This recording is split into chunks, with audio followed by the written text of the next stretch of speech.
Kanchpur highway থানা এবং Kanchpur highway থানার সাথে যে দুটো ক্যাম্প আমাদের আছে, একটা শিমরাইল, তারপর আপনার এই মহাসড়কের যে শৃঙ্খলা এবং অন্যান্য যে সমস্ত আইন শৃঙ্খলা সংক্রান্ত বিষয় আছে, অপরাধ দমন, আপনাদের সাথে কখনো আসলে বসা হয় নাই।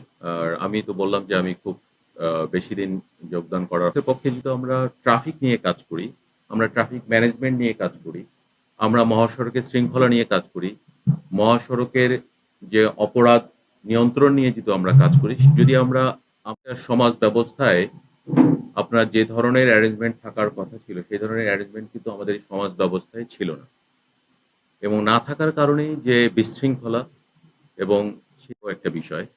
তো এই এতটুকুর ভিতরে যদি আমরা আমাদেরকে সীমাবদ্ধ করি, আমাদের কাজের যেটা আমাদের হাই পুলিশের কাজের বিষয়, যদি আমাদের সামাজিক ব্যবস্থাটা এমন একটা খারাপ পর্যায়ে চলে গেছে যেখানে আমরা একটা অনগ্রসর জাতি তৈরি করে ফেলেছি। একটা এক মানুষ যারা বিভিন্ন ধরনের যানবাহন এভাবে চালায়, লরি-টরি আছে, বিভিন্ন ধরনের যেগুলো অনিবন্ধিত অনেক ধরনের বাহন আছে।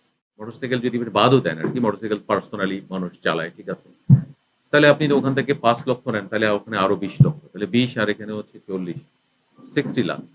আর এই সমস্ত ভেহিকেলের সংখ্যা বেড়ে যায় যেটা রেজিস্টার্ড, এবং এই রেজিস্টার্ড এর ভিতরে একটা বড় অংশ হচ্ছে আমরা যেটা দেখেছি পরিসংখ্যানে, সেখানে ৪৫ লক্ষর কথা বলা হয় যে মোটরসাইকেল আছে, এবং এই ৪৫ লক্ষ মোটরসাইকেলের ভিতরে একটা বড় অংশ আছে যারা আপনার এই ধরনের বিভিন্ন রেজিস্টার্ড ছিল। সেটা আপনি দেখেন এই ২০১০ সাল থেকে ২০২৪ সালের মধ্যে গত ১৪ বছরের ভিতরে সেটা ৫ গুণেরও বেশি বেড়েছে।